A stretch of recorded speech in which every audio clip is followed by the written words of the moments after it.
La chronique bourse, la quotidienne Zone Bourse, Anthony Bondin.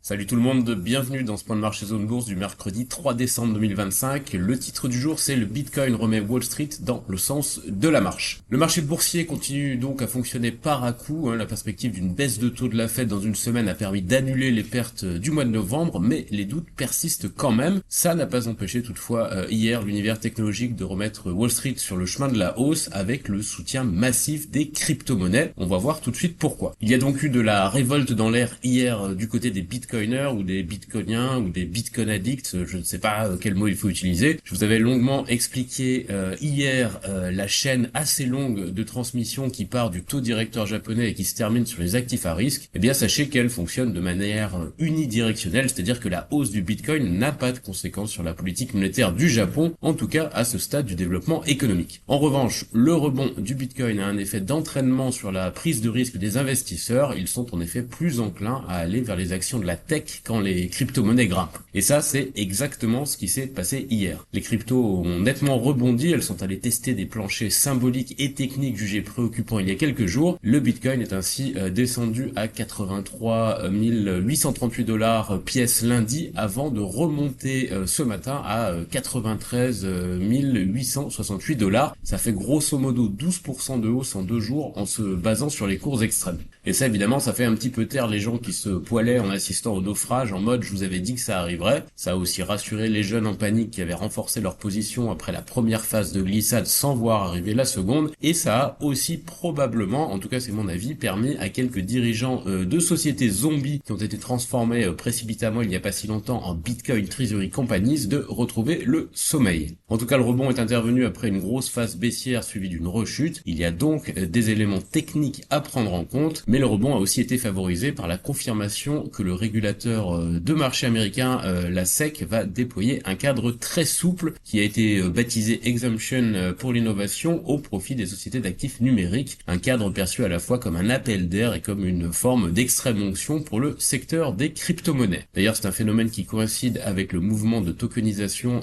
que mon excellent collègue Laurent Pignot a décrypté dans un article, je vous ai mis le lien dans la chronique écrite. Cette remontée brutale des cryptos, elle a tracté le Nasdaq 100 qui a clôturé en hausse de 0,84% hier soir. Ça contraste avec un gain très limité de 0,25% pour le S&P 500 qui est resté bloqué avec un seul secteur sur 11 en hausse marquée, évidemment le secteur de la technologie. Alors je signale quand même que l'industrie a aussi progressé hier à Wall Street, mais sous l'influence des gains de 10% de l'action Boeing. Du côté de l'Europe, la séance reflétait probablement mieux la prudence ambiante avec un Stoxx Europe 600 qui a terminé en progression de 0,07%, mais on a quand même eu des replis à Paris, à Amsterdam, à Stockholm et un tout petit peu à Londres. L'Allemagne, elle a gagné du terrain, mais essentiellement grâce au bond de 12% de Bayer qui pourrait échapper à la grosse facture des dégâts du Roundup grâce à un coup de pouce de l'administration américaine. Dans le volet géopolitique du jour, les discussions entre Vladimir Poutine et les envoyés américains pour mettre fin à la guerre en Ukraine ont été utiles et constructives, je les cite, sont les protagonistes, et ça signifie qu'il n'y a pas eu de compromis. Emmanuel Macron est lui en Chine à partir d'aujourd'hui jusqu'à vendredi.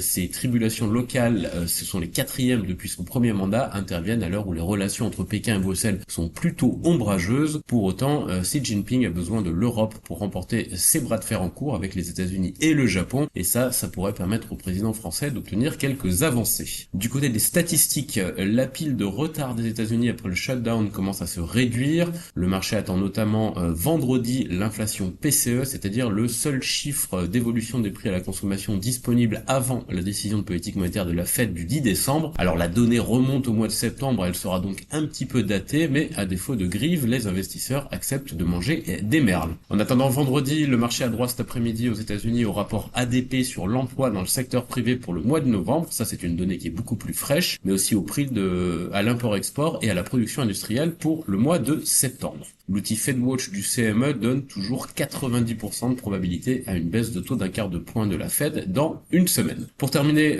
on notera quand même que les actions technologiques ont bénéficié post-clôture américaine d'un soutien de Marvell dont les résultats ont été très bien accueillis. Le titre progressait de 9% hors séance, de quoi ragaillardir un petit peu les aficionados de l'essor de l'IA qui ont été malmenés depuis un mois. Côté Asie-Pacifique ce matin, le rebond technologique soutient le Nikkei 225 japonais qui prend 1,1% et le Kospi coréen qui gagne 1%. La Chine, Hong Kong et l'Inde restent toutefois en mode baissier et l'Australie grappille 0,2%. L'Europe pourrait ouvrir en hausse avec la progression de Wall Street et les indicateurs avancés US qui tiennent bon après les chiffres de Marvel. Dans l'actu des sociétés, en commençant par la France, alors on s'y attendait un petit peu, mais Airbus abaisse son objectif de livraison 2025 à environ 790 appareils contre 820 programmés initialement. Le groupe estime par ailleurs que 628 de ces A320 sont concernés par un problème de qualité sur des panneaux de structure. Le conseil d'administration de Kering a approuvé un dividende intérimaire de 1,25 € par action. JC2Co a renouvelé le contrat publicitaire des stations de métro en Finlande. Nexity a signé une convention de revitalisation de 1,6 million d'euros avec l'État. Clariane cède un portefeuille d'actifs à Care Property Invest pour un montant d'environ 74 millions d'euros. Wavestone a confirmé viser une légère croissance organique et une marge de 13% cette année. Quadient, pour sa part, affiche un chiffre d'affaires consolidé de 248 millions d'euros au T3. Guerbet a réduit ses objectifs 2025 et on a des actus